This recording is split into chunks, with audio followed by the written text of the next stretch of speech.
Hello guys, രാവിലെ തന്നെ വീട്ടിലുണ്ടാക്കിയ ഉപ്പുമാവും പപ്പടവും വാരി കയറ്റി അങ്ങനെ ഇരുന്നപ്പോഴാണ് വേണ്ടേ ഇവിടെ ഒരുത്തിക്കൊരു വൈക്ലഭ്യം. വേറൊന്നിനുമല്ല, ആഹാരം തിന്നാനുള്ള മടികൊണ്ടാണ്.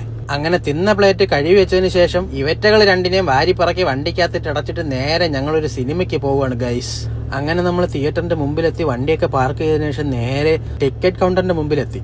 പിന്നെ ഇതിൽ ഏത് സിനിമയാണ് കാണാൻ പോകുന്നത് നിങ്ങളുടെ പ്രത്യേകം പറയേണ്ട ആവശ്യമില്ലല്ലോ, എന്നാലും പറയാം, നമ്മുടെ സ്വന്തം സൂര്യണ്ണന്റെ കറുപ്പ്. അങ്ങനെ ടിക്കറ്റ് ഒക്കെ എടുത്തിട്ട് ഒരു പോപ്കോൺ വാങ്ങാന്ന് വിചാരിച്ചപ്പോൾ ഇവിടെ ഒരുത്തിക്ക് ഒരേ നിർബന്ധം. എന്തിനാണെന്ന് അറിയണ്ടേ?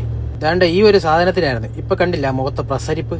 പിന്നെ ഗൈസ്, ഞാൻ നിങ്ങളെ ചെറുതായിട്ടൊന്ന് പറ്റിച്ചു. വേറൊന്നുമല്ല, ഞങ്ങൾ കാണാൻ വന്ന ദൃശ്യം 3 ആയിരുന്നേ.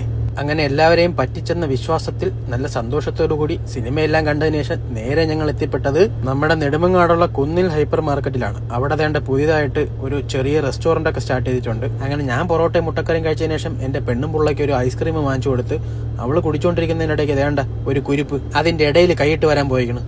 അതൊക്കെ കണ്ടങ്ങനെ നിന്നപ്പോ ഗൈസ്, നമ്മുടെ നെടുമങ്ങാടിന്റെ സ്വന്തം വ്ളോഗർ സാനിഫ് ആറ്റിൻപുറം അവിടുത്തെ ഷെഫിനെ പരിചയപ്പെടുത്തുന്ന കാഴ്ചയാണ് കണ്ടുകൊണ്ടിരിക്കുന്നത്. അങ്ങനെ പരിചയപ്പെടലൊക്കെ കഴിഞ്ഞതിന് ശേഷം നേരെ ഹൈപ്പർ മാർക്കറ്റിനകത്തേക്ക് കയറി. എനിക്ക് ആവശ്യമായ 1-2 സാധനങ്ങൾ വാങ്ങിക്കാൻ വേണ്ടിയിട്ടാണ് അകത്തേക്ക് കയറിയത്. സാധനം എടുക്കുന്നതിനിടയിൽ വേണ്ട ഒരു കുപ്പി മറിഞ്ഞടിച്ച് താഴെ വീണ്.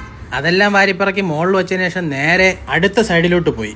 അവിടെ ചെന്ന് നോക്കിയപ്പോഴാണ് ദാണ്ട ഐസ്ക്രീമിന് 50% ഓഫ്. അങ്ങനെ 2 സാധനം എടുക്കാൻ പോയി ഞാൻ 2000 രൂപ സാധനമായിട്ട് വെളിയിലോട്ട് ഇറങ്ങി. പിന്നെ ദാണ്ട് ഇത് നൈന് പറഞ്ഞ് വാക്കകത്ത് വെച്ചാൽ പൊട്ടിത്തെറിക്കുമെന്ന്. അങ്ങനെ അതും വാങ്ങിച്ചൊന്ന് പരീക്ഷിച്ചു. സംഭവം ശരി തന്നെ കേട്ടാ, വാക്കകത്ത് വെക്കുമ്പോൾ നാക്കിലിരുന്ന് കിരികിരാ പൊട്ടും.